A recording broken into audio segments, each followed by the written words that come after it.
अस्सलाम वालेकुम। बोल न्यूज में मैं हूं जवाद कमार और मैं हूं सहर फातिमा। हेडलाइंस आप जान चुके हैं। बुलेटिन का बाकायदा आगाज करेंगे और आगाज में अफसोसनाक खबर शामिल करेंगे। खूनी डंपर और हैवी ट्रैफिक कराची वालों की जिंदगियां रोंदने लगा है। कराची में नया दिन नया हादसा। डंपर ने एक और जिंदगी का चिराग बुझा दिया। शाह लतीफ टाउन में बहन भाई को कुचल दिया। जख्मों की ताब ना लाते हुए भाई दम तोड़ गया, जबकि बहन जेर इलाज है। मरने वाला घर का इकलौता बेटा था जो लाडली बहन को ट्रीट दे रहा था। गुज़िश्ता रोज कोरंगी में डंपर ने 3 अफराद को रौंद डाला, जिसके बाद सूरत हाल कशीदा हो गई। वाक़े की FIR दर्ज कर ली गई है।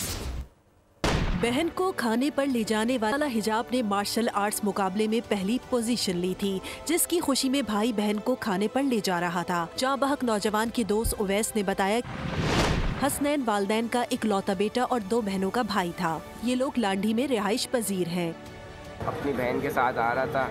चैम्पियनशिप से उसकी बहन मेडल जीती थी, तो वापसी में उसने अपनी बहन को खाना खिलाने का कहा, तो उसकी वजह से जो है रास्ते में आ रहे थे, उसका एक्सीडेंट हुआ। डंपर वाले ने जो है उसको हिट किया, उसमें वो शहीद हो गया। गुज़िश्ता रोज कोरंगी में डंपर ने 3 अफराद को कुचल दिया था। खूनी हादसे के बाद शहरी मुश्तइल हुए और डंपर नजरे आतिश कर दिया। एहतजाजन सड़क ट्रैफिक के लिए बंद कर दी। इस वाक़ये की FIR शौकत नामी शख्स की मुद्दत में दर्ज कर ली गई है, जो हादसे में मारे गए एक शख्स का कजन बताया जाता है। कराची के इलाके वली का चौरंगी पर 1 फरवरी को फैक्ट्री मुलाजिम को कुचलने वाले वाटर टैंकर के ड्राइवर साजिद महमूद ने अदालत से जमानत हासिल कर ली है। CCTV फुटेज की मदद से ड्राइवर को गिरफ्तार किया गया था। फैक्ट्री मुलाजिम राहील चाय खरीदने के लिए फैक्ट्री से बाहर निकला था, जिसे वाटर टैंकर ने कुचल दिया था। कराची का इलाका वली का चौरंगी, यहाँ पर 1 फरवरी को फैक्ट्री मुलाजिम को कुचलने वाला वाटर टैंकर, इसके ड्राइवर साजिद महमूद ने अदालत से जमानत हासिल कर ली है। CCTV फुटेज जो इस वक्त बोल न्यूज़ की स्क्रीन पर चल भी रही थी, वहाँ पर उसमें देखा जा सकता है कि किस तरीके से वाटर टैंकर ने फैक्ट्री मुलाजिम राहील को वाटर टैंकर के तले रौंद डाला था। ये फैक्ट्री मुलाजिम राहील चाय खरीदने के लिए फैक्ट्री से बाहर निकला था, जिसे वाटर टैंकर ने रौंद दिया था और इसके ड्राइवर साजिद महमूद ने अदालत से जमानत हासिल कर ली है। कराची के इलाके वली का चौरंगी पर 1 फरवरी को फैक्ट्री मुलाजिम को कुचलने वाले वाटर टैंकर के ड्राइवर साजिद महमूद ने अदालत से जमानत हासिल कर ली। और डंपर ड्राइवर्स नशे के आदी हैं, कोई पूछने वाला नहीं। कराची के शहरी ट्रैफिक हादसात में अमवात पर फट पड़े। हुकूमत से डंपर और वाटर टैंकर पर पाबंदी लगाने का मुतालबा कर दिया। बड़े गाड़ियों को नहीं छोड़ना चाहिए शहर में। पहले कोचों को बंद किया है, अभी डंपरों को भी बंद कर दे। बड़े टैंकर वगैरह होते हैं, उनके ऊपर पाबंदी लगनी चाहिए। रात 8 बजे के बाद जो गवर्नमेंट ने पॉलिसी निकाली, उस पर अमल दरामद होना। दावे के दावे धरे रह जाते हैं। यहाँ पे आते हैं, वोट लेते हैं और चले जाते हैं। आवाम का कोई नहीं है, आवाम का सिर्फ फल्ला है भाई।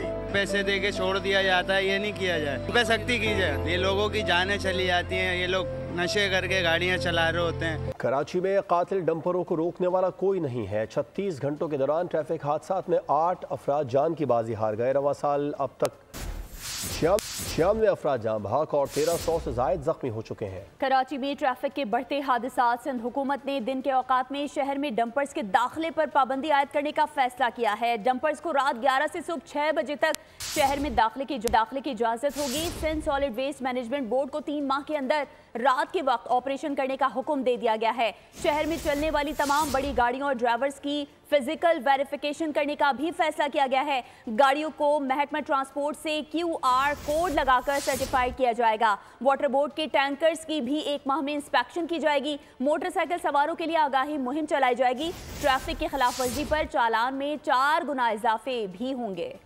वक़ास और पुलिस एहलकार के दरमियान ऐसा क्या हुआ कि दुकानदार की अचानक गिरफ्तारी और रातों रात मौत वाक़ हुई। कराची के इलाके सदर में पेश आए वाक़े की CCTV फुटेज सामने आ गई है। लॉकअप में पुरस्रार हिरासत पर तहकीकात का आगाज़ कर दिया गया। वक़ास के अहल खाना पुलिस पर उंगली उठा रहे हैं। जाँ बहक शख्स 10 माह के बच्चे का बाप था। खबरों के सिलसिले को आगे बढ़ाते हैं। MQM पाकिस्तान में इख्तियारात की जंग, ओहदों की तकसीम पर इख्तिलाफात। पार्टी चेयरमैन खालिद मकबूल सिद्दीकी का रद्द-ए-अमल आ गया। कहा जिन्होंने पार्टी नज़्म ज़ब्त की खिलाफ वर्जी की है उनके खिलाफ पार्टी एक्ट के तहत फैसले करेंगे। कल का वाक़या अफसोसनाक है। मामले को तंजीम नज़्म ज़ब्त के मुताबिक देखेंगे ताकि इस तरह के वाक़या दोबारा रोनुमा ना हो। उन्होंने कहा कामरान टेसूरी MQM के गवर्नर है और गवर्नर ही रहेंगे। मुझ समेत पूरी पार्टी का उन पर एतमाद है। तर्जुमान MQM ने कहा चंद अनासिर इंतशार फैलाने की कोशिश कर रहे हैं। MQM पाकिस्तान की क़यादत मुत्तहिद है और तमाम सूरत हाल का बगौर जायजा ले रही है। कारकुनान अपनी सफ़ों में इत्तेहाद बरकरार रखें और किसी भी शर अंगेजी का शिकार न हो। डॉक्टर फारूक सत्तार की ज़ेर सदारत MQM पाकिस्तान के अरकान असम्बली का बहादुराबाद मरकज़ पर इजलास है। इजलास में सरबरा MQM खालिद मकबूल सिद्दीकी और मुस्तफ़ा कमाल ने शिरकत नहीं की है। इजलास में अरकान असम्बली ने तरक्याती कामों के हवाले से मरकज़ी क़यादत को आगाह किया। मज़ीद तफसीलात जानेंगे मोहम्मद काशान से। काशान, आगाह कीजिएगा। जी बिल्कुल, देखें MQM के आरजी मरकज बहादुराबाद पर अरकान असम्बली का जो है इजलास जारी है। इजलास की सदारत जो है डॉक्टर फारूक सत्तार कर रहे हैं। इजलास में अरकान असम्बली ने तरक्याती कामों के हवाले से रहनुमाओं को आगाह किया है। अरकान असम्बली को कल से शुरू होने वाले असम्बली के इजलास के हवाले से पार्टी पॉलिसी से भी आगाह किया गया है, जबकि अरकान असम्बली को कराची हैदराबाद के मसाइल से जो है भरपूर तरीके से उजागर करने की हिदायत इजलास में दी गई है। इजलास में अरकान असम्बली को अवामी मसाइल के हल के लिए बिला तफर्रुक काम करने की हिदायत दी गई है, जबकि इजलास में अवामी इशूज पर भी बात की गई है। जी ठीक है काशान, आपका बहुत शुक्रिया। एक और अहम मामले को बुलेटिन का हिस्सा बना लेते हैं। सुप्रीम कोर्ट जजेस के बाद जुडिशल कमीशन के एक और रुकन का खत सामने आ गया। बैरिस्टर अली जफर ने चीफ जस्टिस हया अफरीदी को खत लिखकर मुतालबा किया है कि जुडिशल कमीशन का इजलास मुलतवी किया जाए जब तक इस्लामाबाद हाई कोर्ट जजेस सीनियरिटी का मामला हल न हो। इजलास को मौखर किया जाए। जजेस के ट्रांसफर से इस्लामाबाद हाई कोर्ट की सीनियरिटी लिस्ट तब्दील हो गई। कमीशन ने अगर इजलास करना ही है तो ट्रांसफर शुदा जजेस को ज़ेरे गौर न लाया जाए। सिक्योरिटी फोर्सेस की खैबर पख्तूनख्वा में 2 मुख्तलिफ कार्रवाइयों में 7 खवारिज हलाक कर दिए गए हैं। सिक्योरिटी फोर्सेस की खैबर पख्तूनख्वा में 2 मुख्तलिफ कार्रवाइयां सामने आई हैं। कार्रवाइयों में 7 खवारिज को हलाक कर दिया गया है। मुल्क भर से दहशत गर्दों का खवारिज का कला कमा किया जा रहा है। सिक्योरिटी फोर्सेस बरसरे पैकार हैं। कार्रवाई की गई है, इसमें 7 खवारिज को हलाक किया गया। सिक्योरिटी फोर्सेस ने खैबर पख्तूनख्वा में 2 मुख्तलिफ कार्रवाइयां की हैं। इस पर तफसीलात जान लेंगे नुमाइंदा खुसूसी सलमान अवान से। सलमान, मजीद क्या बताया SPR ने इस बारे में? जी बिल्कुल, ये बुनियादी तौर पर 2 मुख्तलिफ कार्रवाइयां हैं जो कि खैबर पख्तूनख्वा के इलाकों में की गई हैं और इन ऑपरेशन में 7 खारजी दहशतगर्दों को जहन्नुम वासिल कर दिया गया है। सिक्योरिटी फोर्सेज ने सबसे पहले डेरा इस्माइल खान के इलाके मंडी में कार्रवाई की, जो कि बुनियादी तौर पर एक इंटेलिजेंस बेस्ड ऑपरेशन था। इस कार्रवाई के अंदर 3 खारजी दहशतगर्दों को हलाक किया गया। दूसरी कार्रवाई शुमाली बलूचिस्तान में मीर अली के मकाम पर की गई, जहां पर सिक्योरिटी फोर्सेज और दहशतगर्दों में शदीद झड़प हुई।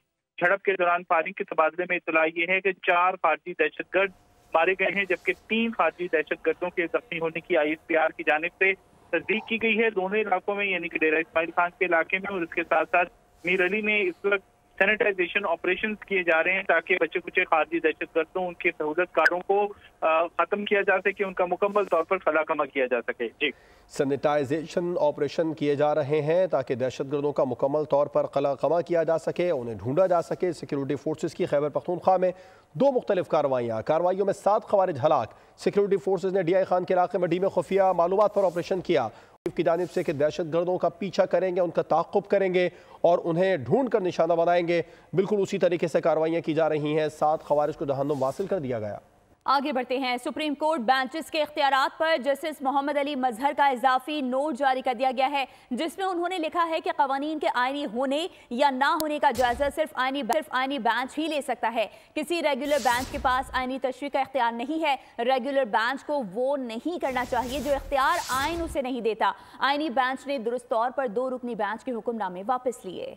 सुप्रीम कोर्ट बेंचेस के इख्तियारात का मामला। इस केस पर जस्टिस मोहम्मद अली मजहर का 20 सफ़ात पर मुश्तमिल इजाफी नोट जारी कर दिया गया। नोट में उन्होंने लिखा कि किसी रेगुलर बेंच के पास आईनी तशरीह का इख्तियार नहीं। किसी रेगुलर बेंच को वो नहीं करना चाहिए जो इख्तियार मौजूदा आइन उसे नहीं देता। कवानीन के आईनी होने या ना होने का जायजा सिर्फ आईनी बेंच ले सकता है। आईनी बेंच ने दुरुस्त तौर पर 2 रुकनी बेंच के हुक्मनामे वापस लिए। ये ठीक है कि 26वीं तरमीम चैलेंज हो चुकी है, इसे पार्लियामेंट या सुप्रीम कोर्ट का फैसला ही खत्म कर सकता है। जब तक ऐसा हो नहीं जाता, मामलात इस तरमीम के तहत ही चलेंगे। तरमीम में सब कुछ खुली किताब की तरह वाज़े है। हम इस तरमीम पर आंखें और कान बंद नहीं कर सकते। वज़ीर आज़म शहबाज शरीफ के दौरे मुत्तहिदा अरब अमारात की तफसीलात दफ्तर खारजा ने जारी कर दी हैं। वज़ीर आज़म 2 से 11 फरवरी को दुबई में वर्ल्ड गवर्नमेंट समिट में शिरकत करेंगे, जिसमें दुनिया भर से सरबराहान हुकूमत और मुमलिकत, पॉलिसी मेकर्स और बड़ी कारोबारी शख्सियात शरीक होंगी।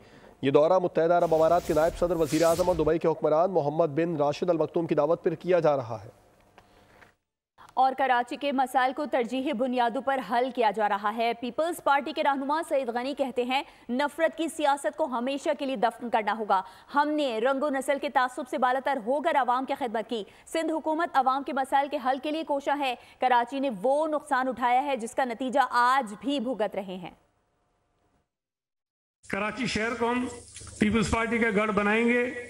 मैं हमेशा से कहता रहा हूं कि पीपल्स पार्टी कराची की सबसे बड़ी पार्टी है। लोगों की मुश्किलात में कमी आ रही है। कराची के ऊपर बेतहाशा डेवलपमेंट के फंड खर्च हो रहे हैं। हम बहुत सारे बैनुल-अक़वामी इदारों से फाइनेंसिंग करवा के कराची के बड़े मेगा प्रोजेक्ट जो मुकम्मल कर रहे हैं। पीपल्स पार्टी बिला तफरीक ये काम करती है। वो किसी एक मखसूस मसलक के इशू नहीं है, वो किसी एक मखसूस जबान बोलने वाले लोगों के इशूज नहीं है, वो सबके इशूज हैं। अब ये अल्लाह ताला ने करम किया कि इस शहर से दहशतगर्दी की वबा काफ़ी हद तक कंट्रोल हुई। लोगों ने उस नफरत की सियासत की जो भीड़ चढ़ चुका था शहर, हमें उस नफरत की तकसीम की सियासत से निकलना है। IMF का एक वफ्द गवर्नेंस में इस्लाहात का जायजा लेने पाकिस्तान पहुंच गया। ये वफ्द 14 फरवरी तक मुल्क में क़याम करेगा। IMF वफ्द नैब, अदलिया समेत मुख्तलिफ इदारों और वजारतों के हुकाम से मुलाकातें करेगा। दौरे का मकसद इंसदाद बदउनवानी, मनी लॉन्ड्रिंग की रोकथाम के लिए इक़दामात का जायजा लेना है। एंटी करप्शन और एंटी मनी लॉन्ड्रिंग के इक़दामात $7 अरब के बेल आउट पैकेज का हिस्सा हैं। मुल्क की मुआशी सूरत हाल का जायजा लेने के लिए दूसरा वफ्द जल्द पाकिस्तान आएगा।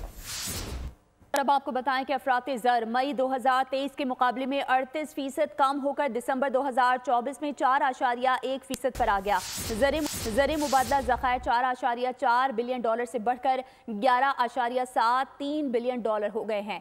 1.5 लाख विफाकी मुलाजमतों में कमी करके अखराजात घटाए गए। विफाकी हुकूमत ने 11 माह में 120 से ज़्यादा इस्लाहात की। मिशेल पाकिस्तान ने रिफॉर्म्स रिपोर्ट 2025 जारी कर दी है। CEO मिशेल पाकिस्तान आमिर जहांगीर ने बोल न्यूज़ से गुफ्तगू में हुकूमती कारकर्दगी की तारीफ की।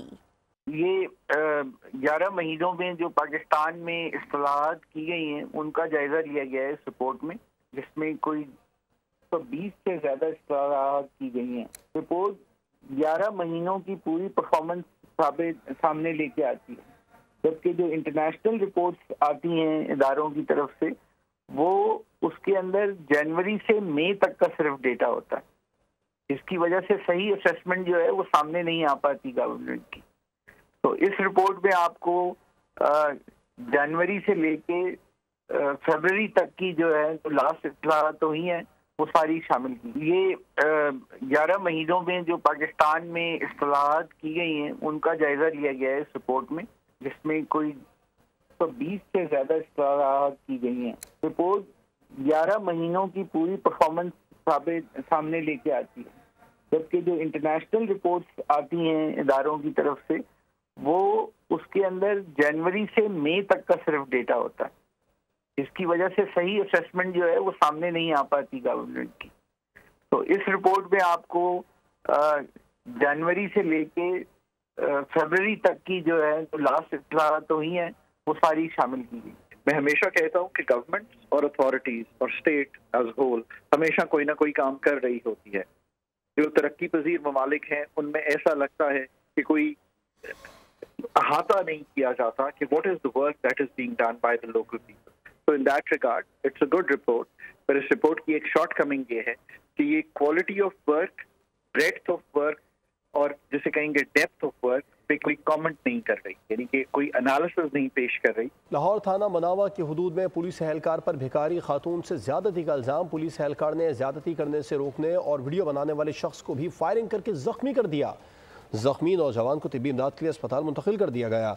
मकामी अफराद ने पुलिस एहलकार को पकड़कर पुलिस के हवाले कर दिया। DIG ऑपरेशन का नोटिस मुकदमा दर्ज कर लिया गया। गिरफ्तार मुतल्लिका एहलकार अमजद के खिलाफ सख्त कानूनी और महकमाना कार्रवाई होगी।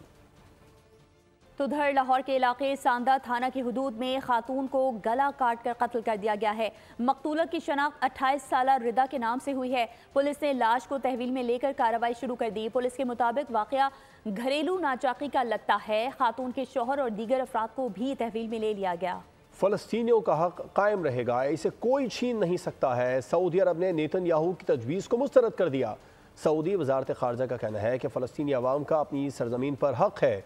वो तारकीन वतन नहीं है कि इसराइल बेदखल कर दे। फ़लस्तीनी रियासत के क़याम के बाद ही इसराइल से ताल्लुकात मुमकिन है।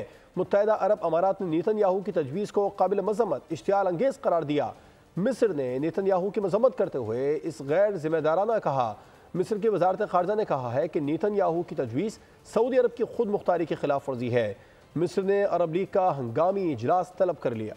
खबर शामिल करेंगे खेल के मैदान से, जहां चैंपियंस ट्रॉफी के लिए कराची के 9 तामीर शुदा नेशनल बैंक स्टेडियम की रंगारंग इफ्तिताही तकरीब 11 फरवरी को होगी। चेयरमैन पीसीबी मोहसिन नकवी का ट्वीट। मोहसिन नकवी के मुताबिक तकरीब में मारूफ गुलकार अली जफर, शफकत अमानत अली और साहिर अली बग्गा परफॉर्म करेंगे। मुनफरिद लाइट शो और आतिशबाजी का शानदार मुजाहरा भी किया जाएगा। जुनूबी अफ्रीकी टीम के हम फास्ट बॉलर एनरिक नोकिया इंजरी के बायस आईसीसी चैंपियंस ट्रॉफी से बाहर हो गए। क्रिकेट साउथ अफ्रीका ने नोकिया की जगह ऑलराउंडर कॉर्बन बोश को स्क्वाड में शामिल कर लिया। दूसरी जानिब जुनूबी अफ्रीकी टीम से अफ्रीकी वनडे सीरीज में अपना पहला मैच कल लाहौर में न्यूजीलैंड के खिलाफ खेलेगी। प्रोटीज कप्तान टेम्बा बाउमा पाकिस्तान में अच्छी क्रिकेट खेलने के लिए पुरअज़्म है।